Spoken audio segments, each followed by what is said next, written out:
Students, I am Mantisha रुबा। आज हम लोग class 12th English medium biology में आगे अगला टॉपिक पढ़ेंगे, पार्थिनोजेनेसिस। देखिए, अभी आप लोगों ने डेवलपमेंट ऑफ डाइकॉट सीड पढ़ लिया था। अब उसी के आगे का टॉपिक है पार्थिनोजेनेसिस। इसमें क्या होता है कि ये एक ऐसा फिनोमेना है जिसमें किसी भी प्लांट का जो फीमेल गैमीट होता है वो बिना ही फर्टिलाइजेशन के ही नए इंडिविजुअल में कन्वर्ट हो जाता है। तो ऐसी घटना जिसमें फीमेल गैमेट बिना फर्टिलाइजेशन के ही फ्रूट में या आगे नए इंडिविजुअल में कन्वर्ट हो जाए, तो ये घटना आपकी पार्थिनोजेनेसिस कहलाती है। अब देखिए, ये दो तरीके की होती है। क्लासिफिकेशन जो है इसको दो पार्ट में किया गया है, मोड ऑफ रिप्रोडक्शन के बेस पर और साइटोलॉजिकल कैरेक्टरिस्टिक्स के बेस पर। मोड ऑफ रिप्रोडक्शन के बेस पर भी दो तरीके से पार्थिनोजेनेसिस होती है। पहला देखिए, पहला है एक्सीडेंटल पार्थिनोजेनेसिस। इसमें क्या होता है कि इसमें कोई भी प्लांट जो होता है वो सेक्सुअली मेथड से जो है, मतलब इसमें देखिए बिना फर्टिलाइजेशन के ही सेक्सुअली मेथड की तरह बिल्कुल ग्रो करता है और एक्सीडेंटली वो एम्ब्रियो में भी कन्वर्ट हो जाता है। तो ऐसा पार्थिनोजेनेसिस जिसमें वो एसेक्सुअल मेथड से सेक्सुअल मेथड की तरह कन्वर्ट होगा, तो उस पार्थिनोजेनेसिस को हम लोग एक्सीडेंटल पार्थिनोजेनेसिस कहते हैं। अब इसी का अगला टाइप देखिए, अगला है नॉर्मल पार्थिनोजेनेसिस। नॉर्मल पार्थिनोजेनेसिस का मतलब होता है बिल्कुल नॉर्मल, जैसे नॉर्मल बाकी प्लांट में सेक्सुअल रिप्रोडक्शन होता है बिल्कुल उसी तरीके से होता है। बट इसमें फ़र्क इतना है कि नॉर्मल पार्थिनोजेनेसिस जो होता है वो उसमें भी दो कंडीशन बनती है, एक ऑब्लिगेटरी और एक फैकल्टिव। ऑब्लिगेटरी पार्थिनोजेनेसिस का मतलब होता है when embryo develops always from an unfertilized egg. जब ये अनफर्टिलाइज्ड एग से एम्ब्रियो बनेगा तो वो ऑब्लिगेटरी पार्थिनोजेनेसिस होगा। और फैकल्टिव पार्थिनोजेनेसिस का मतलब होता है जब एम्ब्रियो जो है वो फर्टिलाइज्ड या अनफर्टिलाइज्ड दोनों से डेवलप्ड होगा, तो उसको हम लोग फैकल्टिव पार्थिनोजेनेसिस कहते हैं। और ये दोनों कंडीशन आपकी नॉर्मल पार्थिनोजेनेसिस में आती है। और नॉर्मल पार्थिनोजेनेसिस जो है आपका, ये मोड ऑफ रिप्रोडक्शन के बेस का पार्थिनोजेनेसिस है। अब उसके बाद दूसरा, on the basis of cytological character, मतलब साइटोलॉजिकल कैरेक्टर के बेस पर भी पार्थिनोजेनेसिस को दो पार्ट में बांटा गया है, जेनरेटिव पार्थिनोजेनेसिस और सोमैटिक पार्थिनोजेनेसिस।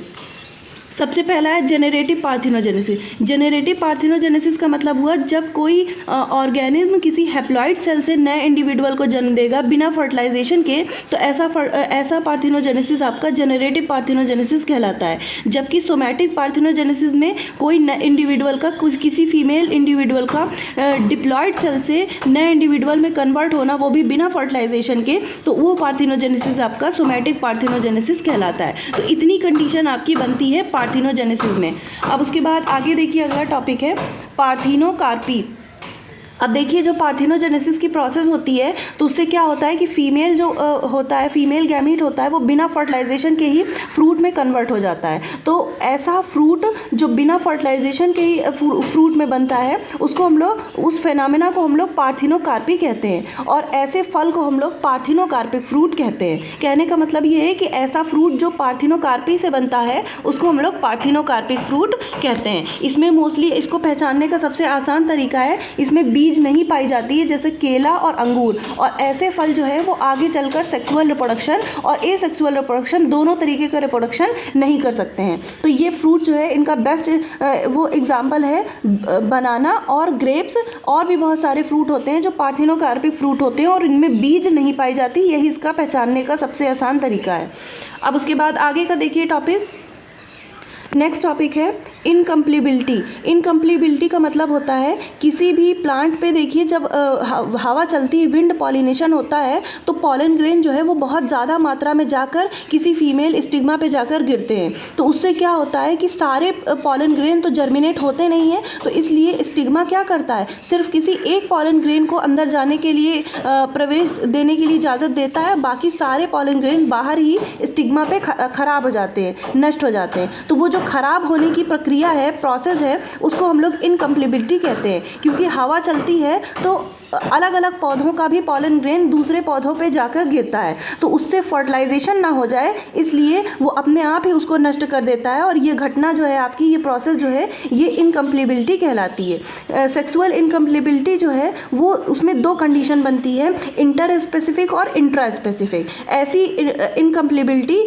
जो एक ही प्रजाति के बीच में होगी, जैसे मान लीजिए नींबू का प्लांट है तो नींबू के फ्लावर और नींबू के फ्लावर के बीच में ही अगर आपस में इनकम्प्लेबिलिटी होगी तो उसको हम लोग कहेंगे इंटर स्पेसिफिक। लेकिन इंट्रा स्पेसिफिक का मतलब हुआ कि इंट्रा स्पेसिफिक का सॉरी इसमें दो थोड़ा डिफरेंट है। इंटर स्पेसिफिक का मतलब हुआ कि दो अलग अलग डिफरेंट स्पीसीज़ में, और इंट्रा स्पेसिफिक का मतलब हुआ कि सेम ही स्पीसीज़ में जब इनकम्प्लेबिलिटी होती है तो उसको हम लोग इंट्रा स्पेसिफिक कहते हैं। और इसको हम लोग बाद में सेल्फ इनकम्प्लेबिलिटी भी कह सकते हैं, जिससे प्लांट जो है वो अपने पॉलन ग्रेन को खुद ही आने से रोकता है ताकि ज़्यादा मात्रा में पॉलन ग्रेन जो है वो स्टिग्मा के अंदर ना जा पाए। तो इस कंडीशन को हम लोग इनकम्प्लेबिलिटी या सेल्फ इनकम्प्लेबिलिटी कहते हैं।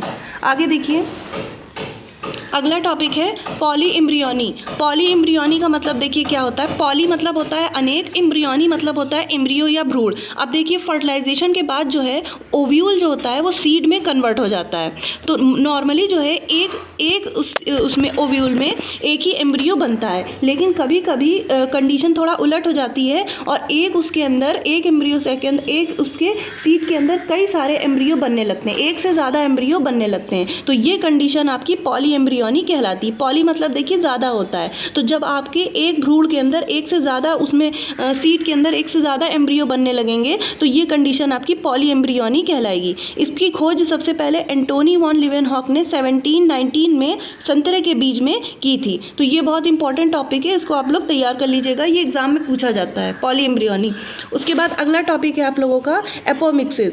एपोमिक्सिस देखिए क्या होता है। मोस्टली आपकी जो जब फर्टिलाइजेशन होता है तो उसमें फर्टिलाइजेशन के बाद आपकी मोस्टली सीड बनती है, लेकिन कभी कभी क्या होता है कि बिना फर्टिलाइजेशन के ही फ्लावरिंग प्लांट्स में सीड वगैरह और फ्रूट वगैरह बनने लगता है। जैसे अभी आपने पीछे पार्थिनोकार्पी पढ़ा था तो वो फ्रूट बनने की प्रोसेस थी। अब देखिए फ्रूट बनने के साथ साथ कभी कभी बिना फर्टिलाइजेशन की ही सीड भी बन जाती है। तो ये फिनोमेना जो आपका सेक्सुअल प्रोसेस जो है, मतलब एक ऐसी सेक्सुअल प्रोसेस, एक ऐसी एसेक्सुअल प्रोसेस जो सेक्सुअल प्रोसेस की तरह होती है, वो घटना आपकी एपोमिक्सिस कहलाती है। और इस घटना में आपके फ्लावर का जो फीमेल गैमेट है वो कन्वर्ट हो जाता है फ्रूट में और उसके अंदर सीड भी बन जाती है बिना फर्टिलाइजेशन के। तो ये घटना आपकी एपोमिक्सिस कहलाती है।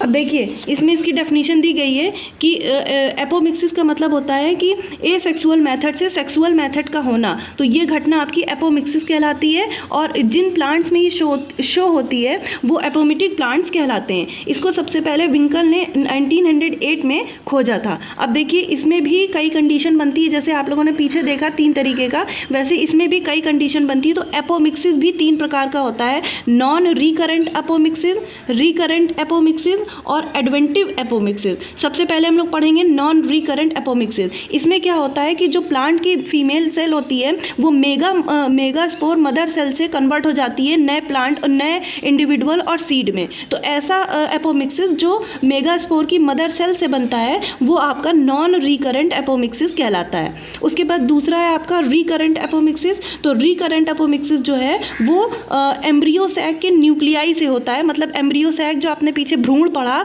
उसमें आपका जो न्यूक्लियाई होता है वो जब किसी नए इंडिविजुअल में कन्वर्ट हो जाता है और नई कोशिका बना लेता है, एम्ब्रियो बना लेता है, तो उसको हम लोग रिकरेंट एपोमिक्सिस कहते हैं। और लास्ट है आप लोगों का एडवेंटिव एपोमिक्सिस। तो देखिए इसमें क्या होता है आपका, इसमें एम्ब्रियो सैक के बाहर पाए जाने वाली कोई भी डिप्लॉयड सेल जब किसी नए इंडिविजुअल में कन्वर्ट हो जाती है तो उसको हम लोग एडवेंटिव एपोमिक्सिस कहते हैं। तो ये आप लोगों का ये टॉपिक जो है कंप्लीट हो गया। Thank you.